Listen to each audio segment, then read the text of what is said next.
The spotlight burns white-hot on the Sands Casino stage. Every eye in the room locks onto one man. Dean Martin stands at the microphone, martini in hand, smile easy, but the air feels wrong. Third row, center table. A man in a black suit sits motionless. He doesn't applaud, doesn't smile, doesn't blink. Everyone in Vegas knows that face. Everyone knows what it means when he shows up uninvited. The band plays on, but the musicians feel it too. Tension thick as smoke. This isn't a regular Saturday night. This is a message being delivered. The kind of message that ends careers or lives. Dean keeps singing, but something's about to break. What happens in the next 10 minutes becomes the most legendary moment in Las Vegas history. Las Vegas, 1965. The city of sin operates under crystal-clear rules. The casinos glitter with neon and promise, but behind the velvet curtains, different hands pull the strings. Organized crime doesn't just influence Vegas, it owns it. The Sands, the Desert Inn, the Stardust, mob money built them, mob muscle protects them, mob rules govern them. Dean Martin is royalty here, part of the legendary Rat Pack alongside Frank Sinatra and Sammy Davis Jr. He sells out shows 6 nights a week. His cool demeanor and effortless charm make him untouchable to audiences. But there's a difference between being beloved and being protected. Frank has connections, real ones, the kind that make dangerous men answer phones at 3 in the morning. Dean has always operated differently. He keeps his distance from the underworld politics, stays neutral, does his show, tells his jokes, sings his songs, goes home. It's worked for years, until tonight. Because the man in the black suit isn't here for entertainment. He's here because someone gave an order. And in Las Vegas, 1965, when organized crime gives an order, performers comply, immediately, without question. Dean Martin is about to prove he's not like other performers. 3 days earlier, the problem begins in a Chicago boardroom that doesn't officially exist. Sam Giancana controls a significant portion of Chicago's underworld operations. His reach extends to Las Vegas like invisible strings controlling a puppet show. When he speaks, casino managers listen. When he suggests, entertainers obey. His word isn't law, it's something more absolute than law. And Sam Giancana has a request. One of his associates is getting married. The reception will be held at the Sands. He wants Dean Martin to perform, not his regular show, a private performance. 30 minutes, specific songs, intimate setting. The request arrives through channels, passed from Chicago to Vegas to Dean's people in a chain of carefully worded phone calls. Dean's manager receives the message on a Tuesday afternoon. He sits in his office overlooking the Strip, phone receiver pressed to his ear, listening to what cannot be refused. Except Dean Martin has a policy. He doesn't do private parties, not for anyone, not for politicians, not for royalty, not for millionaires offering 5 times his normal rate. The manager knows this will be a problem. He drives to Dean's house that evening, rehearsing how to explain why this time needs to be different. Dean lives in a sprawling property in the desert hills, far enough from the Strip to feel like another world. He answers the door in a silk robe, drink already in hand. It's past 5 o'clock after all. "We need to talk," the manager says. Dean listens to the request, listens to the explanation of who's asking, listens to the carefully chosen words about relationships and goodwill and the way things work in this town. Then he takes a long sip of his drink. "No," he says simply. "Dean, you don't understand." "I understand perfectly. I don't do private parties. Not my thing. This isn't about preference. This is about—" Still no. The manager tries for 20 minutes, explains the consequences, maps out the political landscape, describes what happens to performers who disrespect the wrong people. Dean remains unmoved. He's not being defiant, he's not making a statement, he simply doesn't do private parties, and he's not starting now. His manager leaves defeated, makes the phone call he's been dreading, delivers the message up the chain. The answer travels back to Chicago, to ears unaccustomed to hearing the word no. What happens next is predictable. A second call comes. This time, the voice on the other end is colder. The request is now phrased as an expectation. Dean's manager tries again, drives back to the house, interrupts Dean's afternoon golf game, pleads with increased urgency.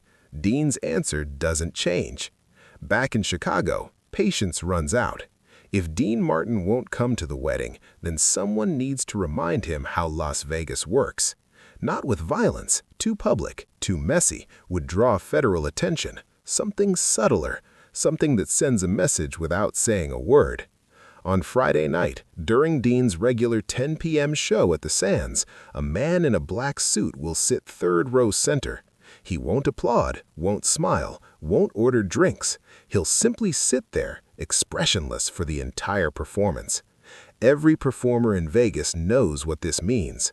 The silent observer, the physical manifestation of disapproval, the warning. Most performers would see this and understand. After the show, they'd make apologetic phone calls, they'd reconsider, they'd comply. But Sam Giancana doesn't know Dean Martin as well as he thinks he does. Friday arrives. The Sands fills with its usual crowd, high rollers, tourists, Hollywood types, couples celebrating anniversaries. The showroom buzzes with pre-show energy. Waitresses navigate between tables. The band runs through warm-ups. Stage lights cast the room in amber and gold. Then he walks in. The man in the black suit. Conversation doesn't stop. Music doesn't screech to a halt. But awareness ripples through the room like a stone dropped in still water. The casino manager sees him, goes pale. The maitre d' personally escorts him to third row center, the table that's been mysteriously reserved despite the sold-out show.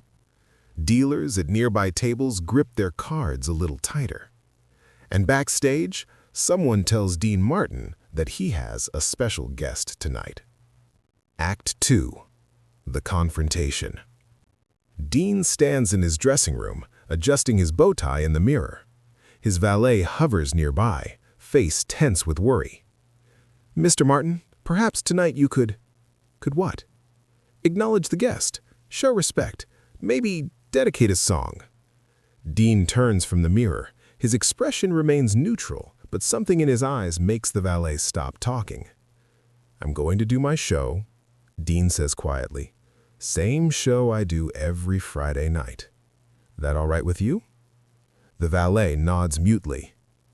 5 minutes to showtime. The band takes position. The announcer's voice booms through the showroom. "Ladies and gentlemen, the Sands Hotel is proud to present the one, the only, Dean Martin." Applause erupts. Spotlight hits the stage. Dean walks out with his signature walk, unhurried, loose-limbed, martini glass in hand. The applause continues. He acknowledges the crowd with a nod, that famous smile playing at his lips. Then his eyes sweep the room and land on third row center. The man in the black suit stares back, unmoving, unsmiling. Everyone watches this moment. The crowd doesn't know why, but they sense it. Something's happening, something beyond the usual performance. The band waits for Dean's cue.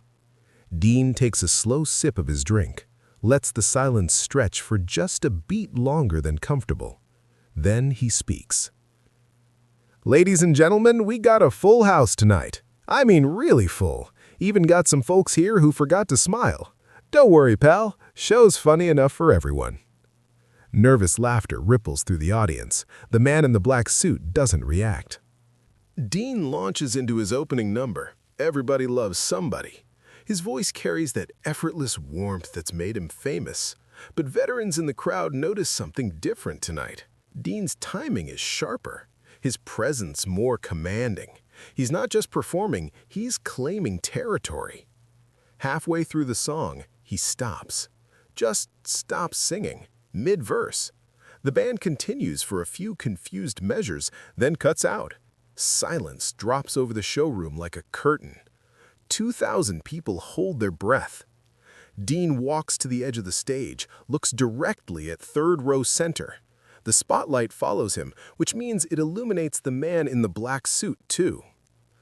"You know," Dean says conversationally, "I've been performing in Vegas 15 years, seen all kinds of audiences. Happy people, sad people, drunk people.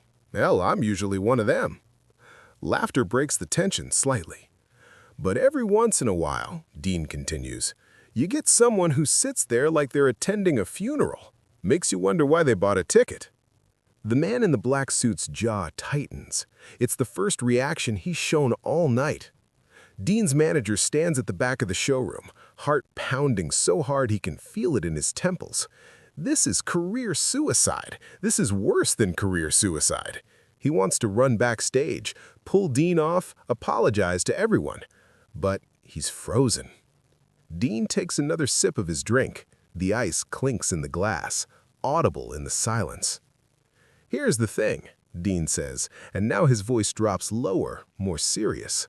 "I got a job. My job is to entertain these good people who paid their hard-earned money to have a nice evening. Your job, whatever it is, you do on your time. This is my time." The room feels like it might explode from tension. "So I'm going to make you a deal. You can sit there all grim and serious if you want. That's your right. But I'm going to do my show, my way, the way I always do it. And at the end, you can tell whoever sent you that Dean Martin doesn't take requests from the audience. He doesn't take them from management, and he sure as hell doesn't take them from," he pauses meaningfully, "uninvited guests." Then Dean Martin does something that no one expects. He smiles. Not a nervous smile, not a defiant smile. That genuine, charming, couldn't-care-less smile that's on every album cover and movie poster. The smile that says he's having the time of his life and nothing, absolutely nothing, can touch him. He turns back to the band. "From the top, boys." The music starts again. Dean returns to his performance as if nothing happened. He sings "That's Amore," tells jokes between songs, interacts with the audience, sips his drink, though everyone notices that drink never seems to get empty, which means he's nursing it, staying sharp. The man in the black suit sits motionless through all of it, but something's changed. His presence, which was meant to intimidate, now feels impotent. Dean has transformed the threat into a joke, the power play into a performance. 3 songs later, Dean does something even bolder. He transitions into "Ain't That a Kick in the Head?" and halfway through, he changes the lyrics, improvises, makes it about a guy who tries to crash a party and ends up looking foolish. The audience howls with laughter. Some of them are laughing at the jokes. Others are laughing at the sheer audacity of what's happening. The man in the black suit finally moves. He stands. For a moment, the entire room thinks violence is coming. Hands reaching into jackets, security moving, chaos about to erupt. But he just walks out. Doesn't storm out, doesn't make a scene, simply stands, straightens his jacket, and walks toward the exit. Dean watches him go while still singing, doesn't miss a note. As the man reaches the door, Dean hits the final line of the song and points at the exit. The audience erupts, standing ovation, not for the song, for what they just witnessed. They don't fully understand the stakes, but they know they saw something extraordinary, a man who refused to blink. Dean takes a bow. That smile never wavers. Backstage after the show, his manager rushes to the dressing room, face ashen. "Dean, what the hell were you thinking? Do you have any idea what you just did?" Dean pours himself a fresh drink, a real one this time. "Yeah," he says calmly, "my show." The next 24 hours are the longest of Dean Martin's manager's life. He expects retaliation, expects phone calls dripping with menace, expects Dean to be blacklisted from every Vegas casino, or worse. In a city where people disappear for less, publicly embarrassing a mob enforcer seems like signing a death warrant. But the phone doesn't ring. Saturday passes, Sunday, The manager jumps at every sound. Dean, meanwhile, plays golf, has dinner with friends, shows up for his regular performances as if nothing happened. When his manager brings up the incident, Dean shrugs. They wanted to rattle me. Didn't work. End of story. But it's not the end of the story. Back in Chicago, Sam Giancana hears about what happened at the Sands. His enforcer, the man who's made casino owners sweat with a single look, walked into Dean Martin's show and walked out looking like a fool. Got mocked by a crooner in front of 2,000 witnesses. The organization expects swift retaliation. Instead, Giancana does something unexpected. He laughs. "The son of a bitch has balls," he reportedly tells his associates. "Real balls. Not many guys in Vegas would do that." The truth is, Giancana respects what Dean did. In the Mafia's world, respect is currency. Dean didn't show fear, didn't grovel, didn't try to play both sides. He drew a line and stood behind it. That kind of spine, especially from someone outside the organization, earns a different kind of response. Word goes out through the Vegas network. Dean Martin is off limits. Not because he's protected by mob connections like Sinatra, because he proved something more important, that he can't be pushed around. And in a strange way, that makes him more valuable untouched than intimidated. The wedding happens without Dean's performance. Nobody mentions the Sands incident to the bride and groom. Life continues. But the story spreads. First through the casino dealers and pit bosses who saw it happen, then through the other performers working the strip. Within a week, everyone in Vegas entertainment knows about the night Dean Martin faced down the mob. The details get embellished with each retelling. Some versions have Dean dedicating a whole song to mocking the enforcer, others have him inviting the man on stage. But the core truth remains. Other performers hear the story and wonder if they could have done the same. Most conclude they couldn't. Dean had something beyond courage. He had complete self-possession. He knew exactly who he was, and no external pressure could change that internal certainty. Frank Sinatra, when he hears about it, calls Dean. "You crazy bastard. You got any idea how that could have gone?" "It went fine," Dean replies. "Yeah, but it could have gone different." But it didn't. There's silence on the line. Then Frank laughs. "You're something else, Pally. You really are." The incident changed something subtle but significant in Las Vegas power dynamics. Performers realize they have more agency than they thought. Not everyone can pull what Dean did. Most don't have his combination of star power, personality, and sheer nervelessness. But it plants a seed. The mob's control over Vegas entertainment isn't as absolute as everyone believed. More importantly, it establishes a legend. In the years that follow, whenever young performers come to Vegas nervous about the various pressures and expectations, veterans tell them about Dean Martin, about the night he turned intimidation into entertainment, about how he smiled at the man sent to scare him and made him look powerless. The story becomes a teaching moment about integrity, about knowing your worth, about the difference between being liked and being respected. Dean himself never talks about it publicly. In interviews, when asked about mob influence in Vegas, he deflects with jokes. "The only thing that scares me is an empty glass," he'd say with that smile. But people who worked with him noticed something. After that night at the Sands, Dean carried himself differently. Not with arrogance, Dean was never arrogant, but with even more confidence in his own independence. He continues performing in Vegas for years, sells out shows, makes movies, records albums. The mob-controlled casinos continue booking him, continue paying him top dollar, continue giving him star treatment. Because that's the paradox Dean understood instinctively. Showing you can't be controlled makes people want to work with you more, not less. The man in the black suit, according to Vegas legend, never returns to one of Dean's shows. Some say he was embarrassed. Others say he was reassigned. A few claim he actually admired what Dean did and requested not to attend out of professional respect. Whatever the truth, the message was clear. Dean Martin operated by his own rules. In a city where everyone else bent to invisible pressures, he remained unmovable, not through confrontation or machismo, but through the simple act of being exactly who he was, regardless of who was watching. The Sands showroom continues hosting performances for decades. Countless stars grace that stage, but old-timers who worked there in 1965 will tell you, nothing matched the electric tension of the night Dean Martin faced down the mob and smiled. That night at the Sands became more than a showbiz story. It became a blueprint for artistic integrity in a world designed to crush it. Dean Martin didn't need mob connections, didn't need protection from powerful friends, didn't need to fight or flee. He simply refused to let fear dictate his choices. And paradoxically, that refusal earned him the one thing fear never could: genuine respect. The Vegas Strip has changed completely since 1965. The mob's control faded, the casinos went corporate, the legends retired or passed away. But the story survives because it represents something timeless.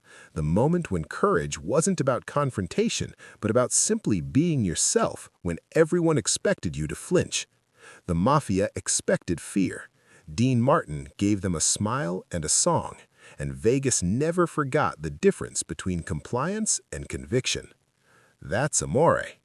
This is the Vegas they don't teach in history books. The night one man rewrote the rules with nothing but confidence and a microphone. If stories like this where courage faced down power and won, you know what to do. There are more legends hiding in the shadows of history, more moments when ordinary people did extraordinary things, and we're just getting started uncovering them.